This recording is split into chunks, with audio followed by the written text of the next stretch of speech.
Ready, Carla? Yes, ready. All right. Hello, everyone, and welcome back to another 5K tennis discussion.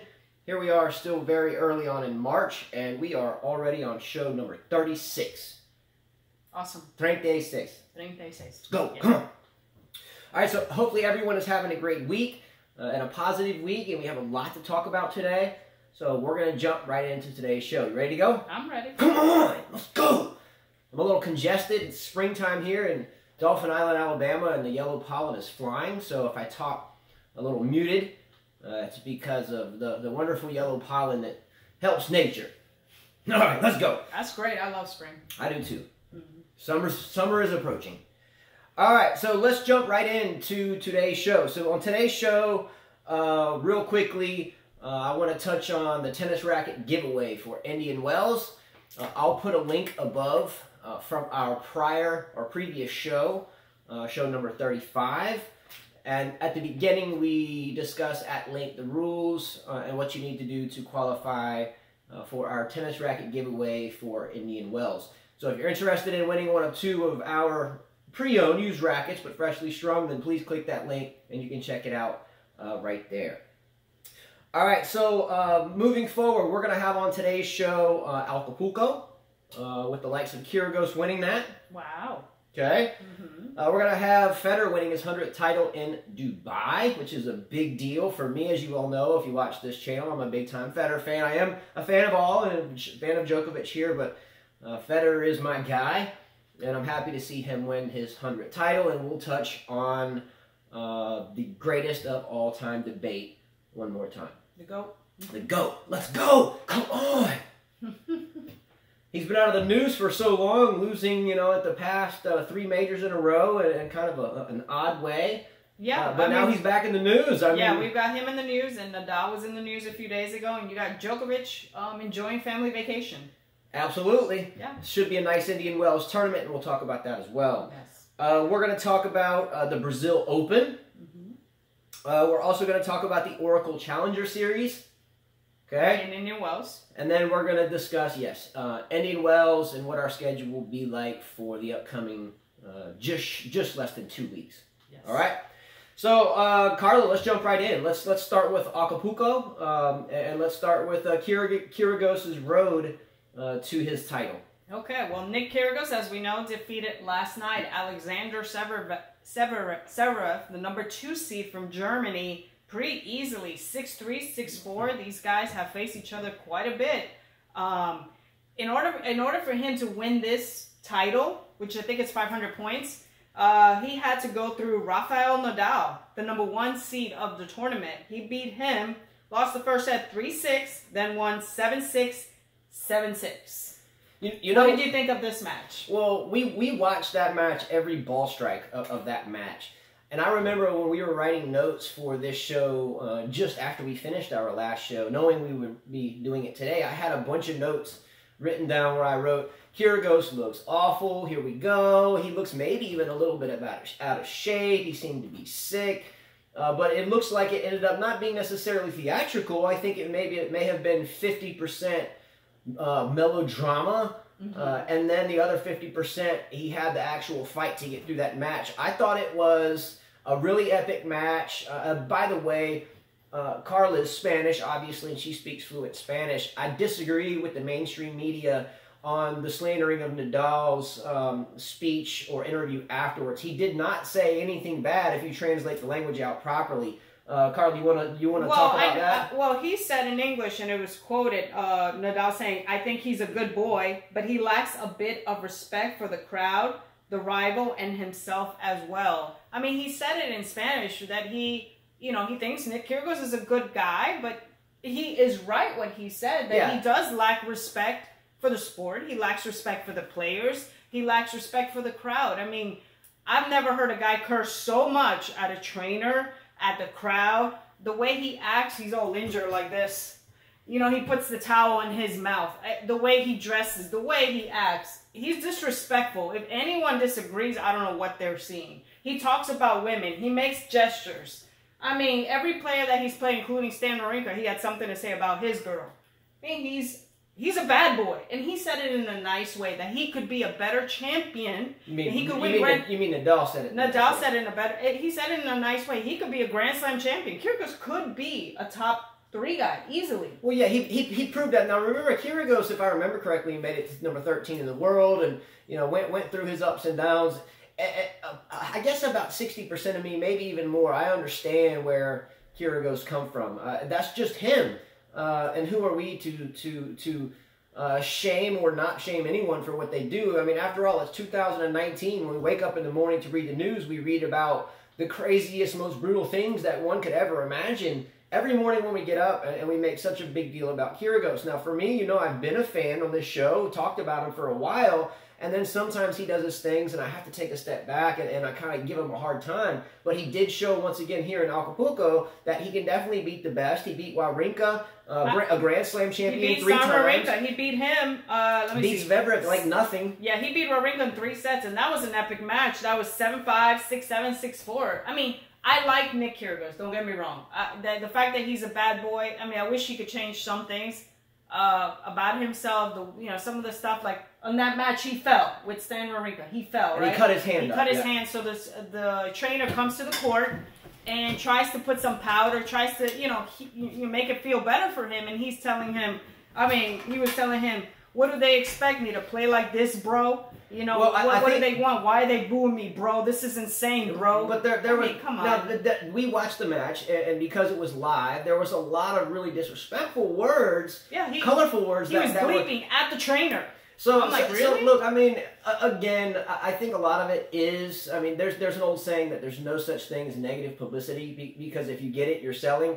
And I think there's a lot of that involved in it as well. And I think there's part of him that he's just not like everybody else. He's unique. And that's fine. And that's great. However, if he doesn't find a mental fortitude to stay consistent, then he never will win that major. And he is capable of winning many. Right. He has 5 titles now with this win. He beat John Isner in 3 sets. And then, like we said, he beat Alexander Zverev pretty easily. Do I think that he can win a Grand Slam? I think 2 out of 3 sets is completely different out of 3 out of 5. I think if he would have played Nadal, Wawrinka, or even Isner or Zverev in 3 out of 5, I think it would have been a different story. Well, I think he gets bored. The guy gets bored. He can't focus. He needs to focus. I understand where you're coming from. It's a different animal, 2 out of 3, 3 out of 5. But, yes, it is. But I personally think that if he played the same way he played with less, he only had 20% drama instead of 98% drama, and he didn't have an easy run. He had some. He didn't have an easy run. But at the end of the day, he dug deep and found a way. And I think his best opportunity to win one, by the way, and you guys can correct me if I'm wrong. For me. Well, I think his best opportunity to win one is at Wimbledon, very fast with his really amped up serve. I disagree with you, Justin. I think Wimbledon is his best chance. He's out of shape. If you look at the 5 titles he won, he does. He won 5 titles. His legs do look a little bit out of shape. They're all on hard court. 2018 he won Brisbane. 2016 he won Tokyo, Atlanta, and Marseille, all on hard courts, and now he wins at the Mexican Open on hard courts. I like his chances at Wimbledon. I don't care for his chances at the French. If he meets Nadal there, he's going to lose, and lose brutally, in my opinion. How'd you like the handshake? Well, you just had I think Nadal was a little upset he lost. Of course, who wouldn't be? You and I snub handshakes when we go out and play, and I lose. No, we don't. Well, sometimes we have before. No, we don't. We've snubbed handshakes before. I've never snubbed your hand. No. I'll reiterate that we didn't. They shook hands. It was just quick and moved on. Well, yeah, I think Kyrgios tried. I'm not saying Kyrgios tried hugging him, but he kind of. We have always shaken hands at the net. So yes, we have always done that. I think people. However, when I mean snubbed it, I mean kind of like, okay, well, let's go. I think they blew it out of proportion. Honestly, who cares? Nadal is the man that he is with his 18 slams. Who cares? Kyrgios has yet to win one. So there you go. I think that one is coming as long as he can dig deep. I hope so for him. I really do. All right, moving forward. Next up, we're going to talk about the mighty Roger Federer, the maestro, the genius. Well, we didn't talk about the women's. Oh, shoot. Yeah, that's right. The women, you had your first, she had her first title, Yafeng Wang from China. And we watched this match, too. We watched this match, too. Defeated Sophia Kenin from the USA, 2-6, 6-3, 7'5". Her first title, good for this 23-year-old. You know, and she I think stands around 5'8", and for some of the for the Chinese respectively players, that's a solid girl, and she looks solid. By the way, she was down weighing again. I'm sorry, I jumped to the next segment when we had the women here, especially when you watch the match. Wang was down a set and a break. Down a set, a break, and I think even 30 love, and came back and won this match in 3 sets. Humble celebration at the end, not much thereof. And Kenan had her coach come a lot. Yeah, Kenan had the coaching on the sidelines like 3 times, something like that, maybe even 4, but I think 3 once per set, whatever the rule might be. But he was down there a lot. She lost her cool a little bit, not in a big way, but you could see her frustration, her body language. Her whole kind of demeanor dropped. Her racket head was dropping when she was carrying it on the court instead of holding it up with... You know, a lot of people don't talk about how we carry our rackets on the court, and I'm going to speed through this, but you can tell when someone's positive on the court because of their non-playing hand in between points, they're holding the racket head up. But hers went to holding it by the handle instead of by the throat with the head down, and that's just a sign of body language drop.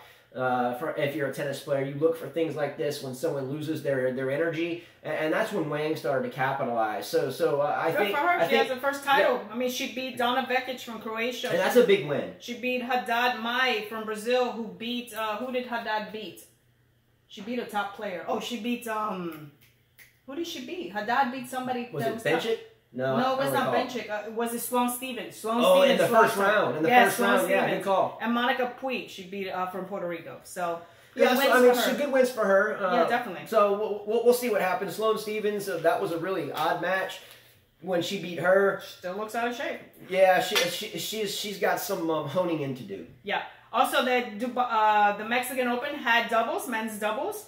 The 2 Serev brothers, Alexander and Misha, won that doubles title. Well, good for them. Hopefully they can become doubles Grand Slam champions, because after Kyrgios dismissed him in singles with relative ease, I don't think I see any majors for Sasha Zverev. I just don't. And Carla and I have always agreed on that. We don't see him winning a major ever. I don't see Does anyone else see Alexander Zverev winning a major? No. Comment below. You had the women's double.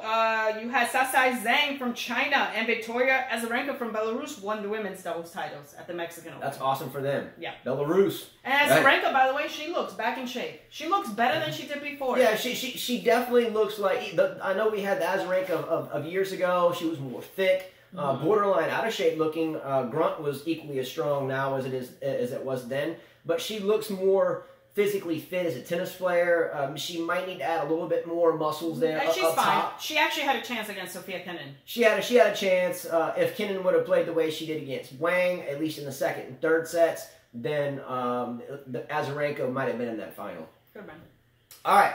Great coverage there, Carla. We're going to move forward to Roger Federer winning his record. Well, not record, because Jimmy Connors for men has the ultimate record of 109. The ultimate record in all of sports or tennis is 167. Martina Navratilova. There you go. And Chris Evert, I think, is up there. Chris Evert's at 157. Yeah. You got Jimmy Connors 109. You got Steffi Graf at 107. But let's talk about Roger Federer and this trip through his Dubai win for his 100th title. And let's touch on why we're going to bring up the greatest of all time debate once again. All right, so Roger Federer beat Tsitsipas 6-4, 6-4 in that final. You called the score. I called the score. I was talking to my father, and he asked who I thought would win, and I still have the message, but my phone is recording.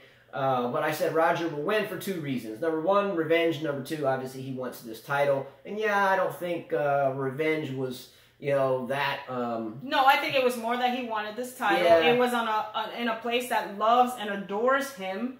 And I think, he had the upper hand. The crowd was going to be cheering for him instead of Stefanos Tsitsipas. But good for Stefanos Tsitsipas from Greece, who is now the number 10 seed at a young age. You mean number 10 in the world? 10 in the world, yeah, yes. He cracked the top 10 with this. So with this final appearance, so great job for him. By the way, he looks like Borg. By the way, I was watching him play. Yeah, he is very Borg looking. Yeah. Except Borg had, I think, a 2-handed backhand. Yes. Well, he would let go of it sometimes. Yeah, he kind of let go halfway through. Yeah. All right. So, but for me, the Tsitsipas at the end, the young man gave a really nice speech. Looked like he had been there many times before, and I'm sure we will see him in the future for many years ahead. But this was tennis how it's supposed to be played. 2 men, classic games, attacking off both wings, one-handed backhands, and at the end of the day, a brilliant handshake, and then you get the ceremony where you had a wonderful speech by Tsitsipas, and you could see his admiration for Federer when he made the speech. It was almost like, and I know they just did this at the Australian Open, but this was a final. I think it had a little bit more energy, and the tournament directors did an absolutely phenomenal job with the presentation that allowed such a wonderful young man to make such a great speech for all of us to listen to. Yeah, he said he was 6 years old. He was a fan of, he was his idol since he was 6 years old. Watched him at Monte Carlo. I mean, when I watched this match, I agree with you. Tennis is not supposed to be a grinding game. The reason why tennis players have a lot of injuries is because they like to hit the ball back and forth too many times. And I watch this in juniors tennis, and it's ridiculous. I'm sorry if someone... Well, look, we were watching a match, and Carla and I liked both of the players, and the players were Borna Coric and Basilashvili. Boring match. Again, we like both players, and we hope to see them top 10, and I think they're becoming quite close, but it was still like 15 minutes into the match, and they were still in the first game. Yeah. And just back and forth and back and forth. Anyway, when not harping on those two in their match, great players, both of them, but the Tsitsipas-Federer match showed how tennis is supposed to be played. Electric, great tennis. Yeah, volleys. Put the ball away, Junior. Some net play, some movement, mixing it up. Anyway, so with this win, Roger Federer attains his 100th singles title, right? Let's talk about how he got there. Who'd he beat? First, in the first round, he beat Philipp Kohlschreiber. Good match. From Germany. He won 6-4, 3-6, 6-1. Then he beat Fernando Verdasco from Spain, 6-3, 3-6, 6-3. Then Martin Fucsovics from Hungary in 2 sets, 7-6, 6-4. And he destroyed Borna Coric from Croatia in 2 sets, 6-2, 2-2. 6-2. We watched that match, and again... And he said, oh, Coric is going to beat him. I said, nah, I just don't think so. I said, not with that game. Before the match started, I said Borna Coric has a chance to beat him. Just setting that record straight. I'm a huge Federer fan, but obviously, sometimes I get down and out when Roger loses. Unless it's Djokovic, then I just hope it's a great match. But I still hope Federer wins. But again, I'm a Djokovic fan too. But I thought Coric had a chance to hit him off the court. Roger was moving well, he was returning well, and when he's doing that and staying consistent and doing so, it's really hard to beat him, especially if you're just hanging out at the baseline. Coric really didn't mix it up too much, just tried to hit him off the court, and it just wasn't working. Yeah. So Coric, I think, to move forward, needs to involve some net game, move around a little bit more, move forward, move back, slice the ball a little bit more, not hack at it, but I think that his hitting strategy, blowing him off the court with Federer, wasn't any good. Yep. So you had 2 Swiss players. Belinda Bencic won the women's the week before that. So let's talk about the GOAT here. What makes him the GOAT right now? And I have numbers, and I compared him and Djokovic in case some of the Djokovic fans come back with numbers. Well, I have the numbers in front of me. Okay, so before we get into your numbers, the only reason why I want to bring back up the greatest of all time debate again is, again, I'm a staunch Federer fan. Again, a Djokovic fan too. However, I've watched Federer develop since he was a junior. And my father and actually myself, I remember watching his first Wimbledon match together ever. And I think that was 2004, 5, 4. Well, he played Philippoussis, not his first Wimbledon in the final. That was the second Wimbledon, if I remember correctly. Anyway, I can't remember what year was his first Wimbledon. But nonetheless, we've been watching him that long and before as some of the junior stuff.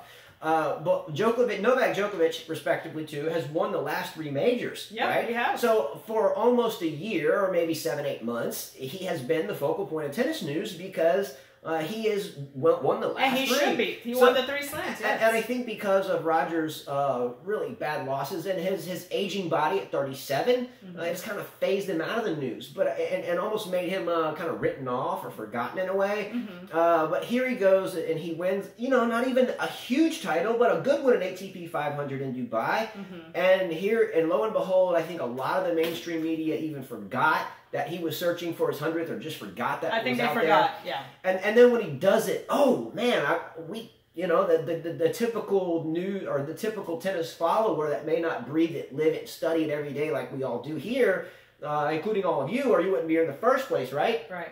I think that most people forget about it. The news writers may even forget about it over time because it doesn't sell. Losing doesn't sell. Winning sells.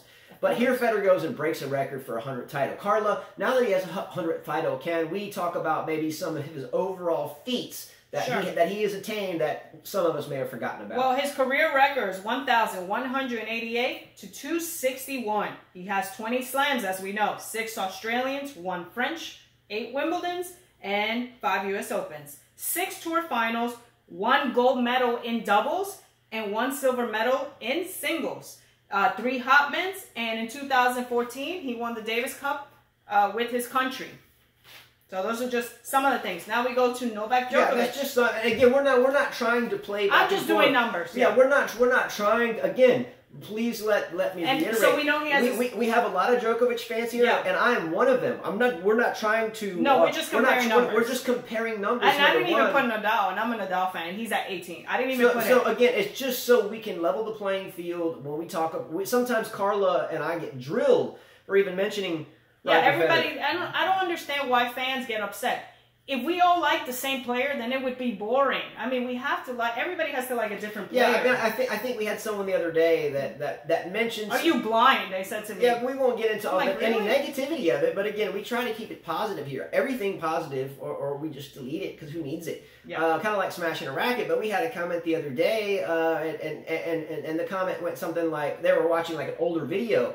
And Carla was kind of giving Djokovic a hard time. I said it would be tough to get to 20. If you're a tennis player, you know how tough it is. And then ultimately we kind of get, hey, are you blind? And again, I understand the passion behind it. But again, we try to be objective. This is a game that not only have we played for me 39 years, and my 41, started it too. Picture on the wall there, the first lesson. But we were born into it, and we are tennis players, and we believe in competition, but in good spirits, and being a lady and a gentleman, and shaking hands at the net at the end of the match. Well, yes. But sometimes we have to understand that we're huge fans of one person, yes, and we may not like anyone that faces that person or their nemesis or whatever, but we still need to be objective about the huge and monumental historical records and who's the best. We have to look at it objectively, or we're not doing our job. All of these guys are great. Remember, it's not you playing the tennis matches. It's them. They are the ones setting the records, not us. We are just admiring them. Yeah. So we have 100 titles from Roger Federer, right? Novak has 73, I'm sorry. And Laver's ahead of him by 74. McEnroe has 77. Nadal has 80. Lendo has 94. So Djokovic still has a ways to go with. Well, yeah, I think any fan would look at head-to-head between the two to say who's better, and I get that argument of it. But again, we've talked about this topic a lot. And well, let me get into Novak Djokovic. Go ahead, sorry. So he has 846 in his career record to 176. He has 8 Australians, 1 French, 4 Wimbledons, and 3 U.S. Opens, 5 tour finals. He won the Davis Cup also with his team, 2 Hopmans, a bronze medal in the Olympics in singles. That's it. Well, who has the better record? I wouldn't have ended those statements by saying that's it. No, I'm talking about that's just a little nugget of what they've done. I haven't done how many 1000s. I haven't gone into that. That's just a little bit of. Yeah, and since you're and that's a lot. Who would 846 to 170? Well, yeah, and again, I didn't know that we were writing like each person and their individual stats, which that's great. That's great research there. If we're going to compare and contrast two people, I think we just need to have head-to-head in there, simply as saying, okay, well, and we know Novak's ahead. Novak's ahead on that, but Roger's ahead on everything else. Correct. So again, it's not that we try to side with one person. We're just trying to be objective for the mainstream tennis fan that may not know all the ins and outs outside of majors. Right. And then even when you go past majors, which Federer has, he still owns all the categories. So that's one important one head-to-head, but, it rained that day, and someone might have been feeling I think I prefer the slams, just saying. I prefer the slam. Well, we had the Dubai's doubles also, right? They did a great presentation. They included the doubles, too. Big props, let's go. They never do. The guy said they usually sideline the doubles. They give them their trophies when nobody's watching. Yeah, this was, thank you, and I didn't mean to interject there, but the doubles there in the ceremony was wonderful. Usually the doubles, we don't hear about it. Their ceremonies on a separate court, or maybe on center court, but a day which there's no real live TV, etc. But they made a point to bring the doubles players out and state to the players and to the crowd that a lot of times we don't see you guys, but here in Dubai, we want to make sure we see you. I love that. Yeah, so Rajiv Ram from the USA and Joe Salisbury from United Kingdom won the doubles there. Great for them. Rajiv Ram has been around for a very long time. He's played singles and doubles for a long time. Good for you. All right. And his partner, obviously. All right, so next, we've talked about Dubai. We've talked about Acapulco. Let's do a quick mention of the Brazil Open, who won. And I know that we have both talked about two players, Felix Auger-Aliassime from Canada, and also Laszlo Djere from Serbia, who we both want to see a lot more from. They faced off in a quarterfinal. I love those two guys. I think Djere won, but then lost his semifinal. He lost his semifinals to Guido Pella from Argentina, who is now in the finals against Christian Garin from Chile. So they haven't played their finals yet. So that's today. Yeah. Okay, so that seems right. I was wondering why the Acapulco and Dubai finals were on Saturday, and most tournament finals are on Sunday. Either way, I'm glad I had tennis to take notes on and watch last night, right? Yep.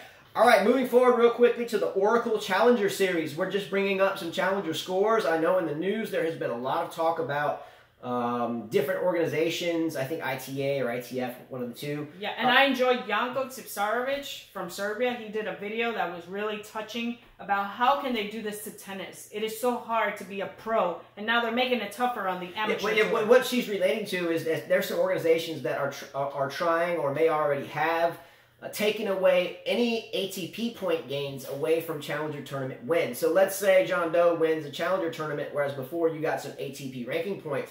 Now, or working on now, they will not get any points. So the conundrum is that Janko Tipsarevic, love that guy as a player, by the way, Me too. veteran, made a statement that how are people supposed to even get into the bigger tournaments, because you have to have points to get in them or wild cards or something, right? You do. So it makes it almost nearly impossible for your up-and-coming tennis player to have a chance without Challenger points. Yeah. So I don't know why it's sad. It's sad. Yeah, it's kind of a sad deal, but I think in the final of this last Challenger, which is at Indian Wells, as I remember, it is, yes. I think Rublev and someone else. Yeah, we got Andrei Rublev from Russia, the number 7 seed in that tournament, against the number 1 seed Kyle Edmund from United Kingdom. They haven't played. That's the final. Yeah, I mean that's some big guns in Challengers. Now I see that both-sided. If there's points in both of those players, I think you said Rublev and who else? Edmund. Edmund. I think if they're getting points, they're probably both trying to get enough to get into the main draw of Indian Wells. I thought these guys had a high ranking, though. I think this is more like a preparation match. Maybe it's preparation, but because they have a high ranking. At the same time, and I may be off here, but if both of those players who are solid players and have played in multiple majors, I think that it's kind of affecting the challengers. I think so too. I was kind of surprised. It's kind of taking the challengers out. I kind of surprised the top players that were playing this. Well, we got Jennifer Brady from the USA versus Viktorija Golubic from Switzerland. Good for them. So we'll see who wins it there. I mean, it's a big tournament. You'll see. Yeah. All right, so last segment, pre-Indian Wells discussion. What are some predictions that we all have to win on the men's and women's side for Indian Wells? Who are some of your favorites? Who do you want to see more from here that maybe we've seen early this season that we're just getting to know, or that we've known briefly, maybe a year or two? Who needs a confidence booster here? Who needs to at least have a decent tournament versus having an awful tournament? There's a few players, yeah. So, I mean, for me, I'm thinking Osaka with the new coach. Yeah. She needs to at least have a confidence booster. She has a new coach. She has Venus Williams' ex-hitting partner. Yeah, I mean, we know Osaka's timid and is kind of shyish.